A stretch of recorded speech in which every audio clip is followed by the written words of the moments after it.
profitez pleinement, éteignez les lumières, mettez votre casque ou vos écouteurs, fermez les yeux, relaxez-vous. J'ai trouvé cette note lors de mon premier jour en tant que gardien de phare. À ceux qui viendront ensuite. Au cours de la lecture de ces règles, vous serez peut-être tenté de les considérer comme les divagations d'un fou. Mais je vous assure que ce serait presque préférable à la vérité. Si les règles sont respectées, elles rendront votre séjour ici tolérable, agréable même. Si ce n'est pas le cas, vous le découvrirez bien assez tôt. Règle numéro 1.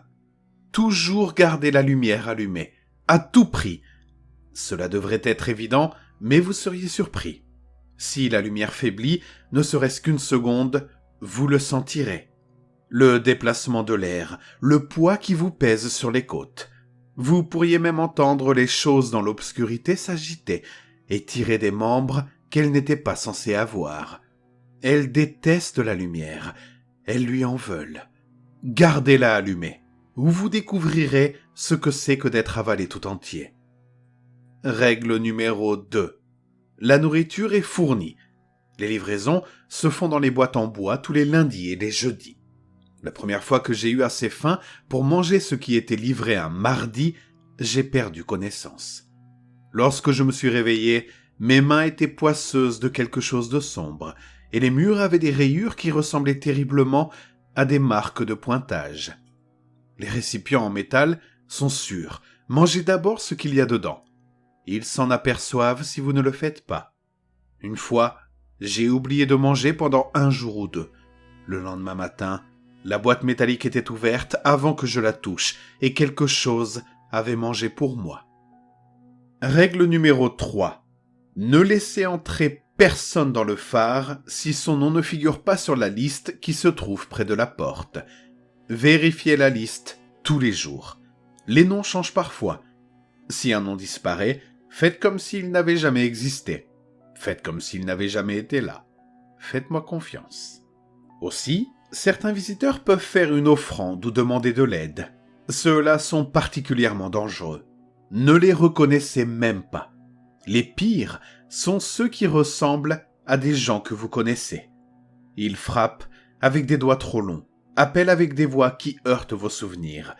Une fois, mon frère, qui est mort depuis 15 ans, est resté dehors et a supplié que je le laisse entrer. Il m'a dit qu'il avait froid. Il a pleuré. Mais ses yeux n'allaient pas. Je n'ai pas répondu à la porte. Les pleurs se sont transformés en rires, puis les rires se sont transformés en quelque chose d'autre. Règle numéro 4. Ne regardez jamais l'horizon pendant la tempête. En regardant en arrière, vous découvrirez des choses que vous pourrez ne pas oublier. J'ai fait cette erreur une fois. Tout a commencé par une seule silhouette sombre qui se tenait sur l'eau et qui me regardait. Puis il y en a eu d'autres, et d'autres encore. Plus je regardais, plus elle se rapprochait. La tempête s'est terminée avant qu'elle n'atteigne les rochers. Mais la nuit suivante, j'ai entendu mon nom chuchoter juste derrière ma fenêtre. Règle numéro 5. Si vous entendez des voix sous la pluie, c'est que vous ne les avez pas entendues. Les voix voudront être vos amis, mais les voix ne sont pas vos amis. Elles vous appelleront par votre nom, vous diront qu'elles sont perdues, qu'elles ont besoin d'un abri.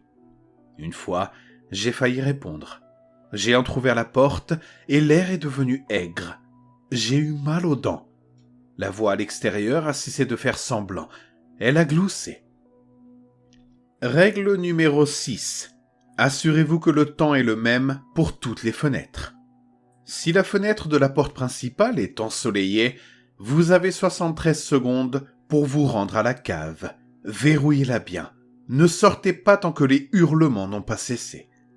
Si l'une des fenêtres montre un ciel sombre avec une seule lune brillante, ne regardez pas ailleurs jusqu'à ce qu'elle s'arrête. Nous ne sommes pas les seules créatures à cligner des yeux. Une fois qu'elle vous a vu, elle ne vous oubliera pas. Règle numéro 7. La corne de brume ne retentit que dans l'obscurité.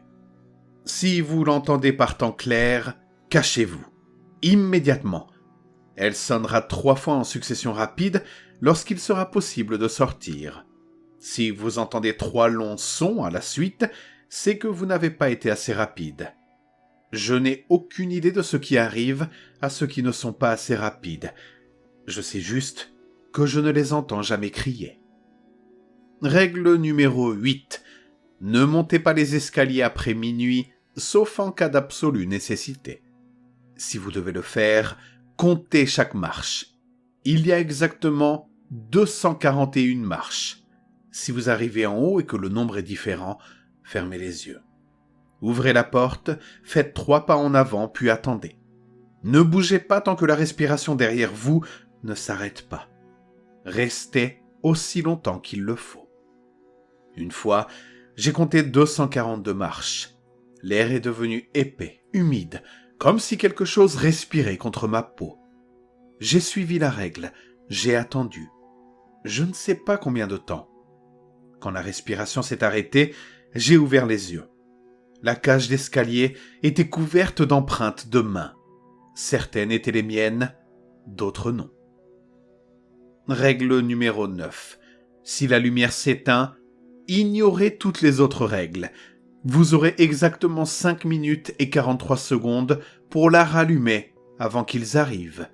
Vous ne voulez pas les rencontrer. La dernière fois que c'est arrivé, je m'en suis sorti de justesse. Je ne sais pas ce qu'il y avait dans le noir avec moi, mais j'ai senti quelque chose me frôler le cou. L'odeur de pourriture emplissait l'air et la température chutait. Quand j'ai enfin pu rallumer la lumière, mon ombre avait disparu pendant 3 jours entiers. Et c'est tout. Je suis vraiment désolé que vous soyez ici. Je n'avais pas l'intention d'abandonner sitôt, mais ils ne sont pas tendres avec ceux qui ne respectent pas les règles. Ce phare était ma responsabilité, comme beaucoup d'autres avant moi. Maintenant, c'est le vôtre. J'espère que vous tiendrez plus longtemps que moi. Je vous souhaite bonne chance.